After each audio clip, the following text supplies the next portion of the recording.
Je n'aurais jamais cru qu'à 59 ans, après une vie à me tuer au travail, je finirais assis sur un brancard dans un couloir d'hôpital, comme un colis qu'on oublie. Pourtant, c'est exactement là que tout a basculé. Et avant que je te raconte la suite, abonne-toi à Vengeance Froide. Ça nous aide énormément à continuer à produire ces histoires, à les rendre encore plus captivantes et à tenir le rythme. Merci. Maintenant, accroche-toi, parce que ce que j'ai vécu ce soir-là, c'est une vengeance qui se prépare avec du silence, des sourires et beaucoup de patience. Tout a commencé chez moi, en banlieue parisienne. J'avais passé l'après-midi à refaire mes comptes. Je ne suis pas pauvre, mais depuis 2 ans, mon fils Adrien a transformé « Papa, tu peux m'aider ?» en prélèvement automatique. Il ne demandait plus, il prenait. Et moi, comme un idiot, je donnais. Sa mère était partie quand il avait 10 ans. Je l'avais élevé seul, et je m'étais juré qu'il ne manquerait jamais de rien. Résultat, c'est moi qui manquais. Ce soir-là, Adrien est venu prendre un café. Traduction, récupérer de l'argent. Il était là depuis 10 minutes, déjà sur son téléphone, déjà agacé, quand ma poitrine s'est serrée d'un coup. Une douleur sèche, brutale. J'ai voulu faire le malin, dire que ça allait passer. Sauf que mes jambes ont lâché. Je me suis retrouvé au sol, et j'ai entendu Adrien souffler, comme si je venais de lui compliquer la soirée. Il a fini par me traîner jusqu'à sa voiture. Pas par inquiétude, par peur qu'on lui reproche de m'avoir laissé crever. Aux urgences, la lumière blanche, les questions, l'infirmière qui demande la carte vitale, et moi qui réalise que mon portefeuille est resté sur la commode. Dans la panique, j'étais sorti avec juste mes clés. Je l'ai oublié, ai-je murmuré. Adrien a levé les yeux au ciel, puis il s'est rapproché et a parlé bas. Vite. Bon, écoute, j'ai un dîner. Léa m'attend. Je peux pas rester toute la nuit. Léa, sa femme, celle qui ne me disait bonjour qu'avec les lèvres, celle qui comptait mes cadeaux de Noël comme on compte des billets. Adrien, j'ai plus de batterie, je peux pas rentrer. Il a fouillé dans sa poche, a sorti un billet froissé. 10 €. Il l'a posé sur la couverture comme on jette une pièce à quelqu'un dans la rue. Tiens, prends un taxi, ou je sais pas. 10 €. Même pas de quoi rentrer chez moi. Tu me laisses là? Il n'a pas répondu. Il a reculé et il a disparu dans le couloir. Les examens ont montré que ce n'était pas un infarctus, une crise d'angoisse déclenchée par fatigue, stress et le reste. L'infirmière a été gentille. Elle m'a laissé m'asseoir un moment, mais je devais ensuite quitter l'hôpital. J'étais là, seul, avec mes 10 €, quand une voix d'homme, posée, un peu ironique, m'a coupé dans mes pensées. Vous avez ce regard, celui des gens qu'on a trahis sans s'excuser. En face, un homme d'environ 75 ans, impeccablement habillé, manteau de laine, canne à la main. Pas le genre à traîner dans une salle d'attente.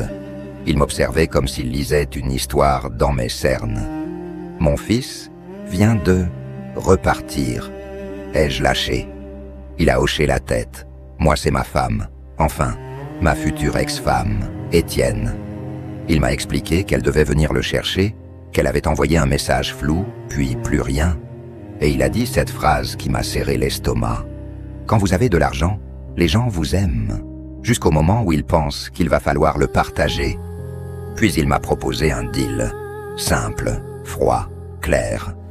J'ai besoin d'un homme qui sache tenir son rôle. Vous devenez mon cousin, un cousin que personne n'a rencontré.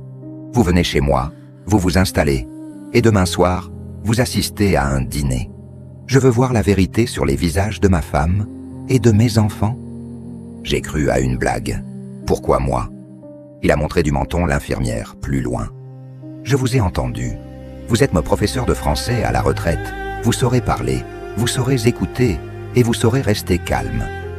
Je pensais à Adrien qui venait de m'abandonner, à la honte du billet de 10 €, à ma vie qui se réduisait à payer pour mériter un minimum d'attention. D'accord, ai-je dit, mais je ne suis pas un acteur.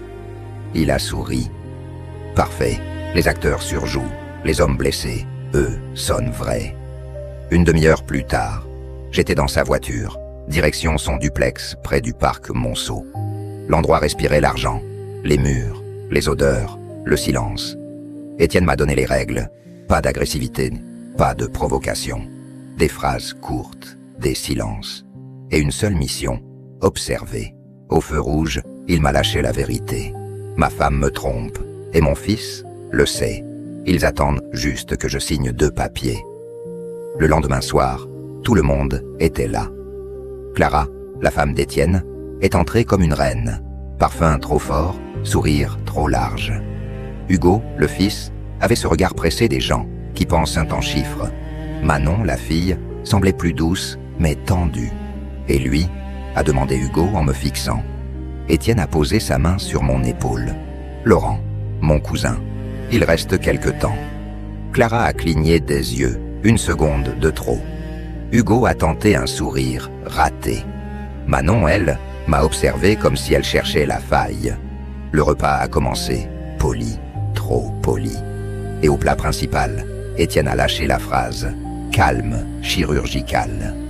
Je vais refaire mon testament et revoir mon contrat de mariage. J'ai envie de paix. Clara a ri trop vite. Mais mon amour, pourquoi maintenant? Parce que maintenant je suis encore vivant, a répondu Étienne, et encore lucide. J'ai vu la mâchoire de Hugo se tendre. Il a commencé à parler de gestion, de responsabilité, de protection du patrimoine. Il croyait être subtil. Il ne parlait déjà plus comme un fils, mais comme un héritier. Manon, elle, a fini par demander doucement. « Papa, tu as peur de quoi ?» Étienne a posé ses couverts, de mourir entouré de gens qui attendent juste que je me taise. Le silence a coupé la table en 2. Et sans l'avoir prévu, j'ai parlé. Pas pour jouer un rôle, pour dire la vérité. Vous savez ce que ça fait, ai-je dit en regardant Clara et Hugo. Quand quelqu'un vous laisse dans un couloir d'hôpital, comme si vous étiez un contretemps, on se dit qu'on a raté quelque chose, puis on comprend. On a juste trop donné à des gens qui ne savent ce que prendre. Clara a voulu répondre. Étienne l'a stoppé d'un geste. À partir de ce soir, a-t-il dit, l'amour se prouve, pas avec des mots, avec des actes. Sa vengeance n'était pas de hurler, ni de frapper. Elle était plus propre, plus dure. Il avait tout verrouillé légalement, des clauses, des conditions, des rendez-vous. Chaque absence aurait un prix, chaque mensonge une conséquence. Puis il a ajouté, comme s'il annonçait la météo.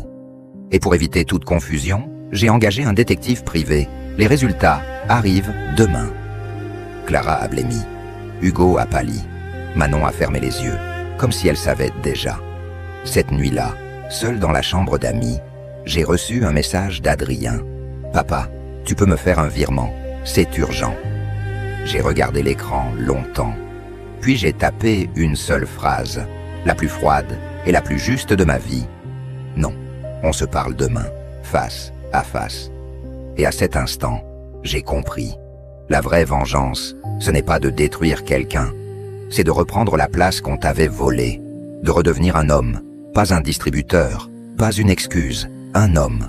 Le lendemain, quand le rapport du détective est arrivé, quand Étienne l'a ouvert devant eux, quand Clara a compris qu'il savait tout et que Hugo a compris que ses calculs ne serviraient plus à rien, j'ai vu quelque chose de rare. La panique de ceux qui pensaient avoir gagné depuis longtemps.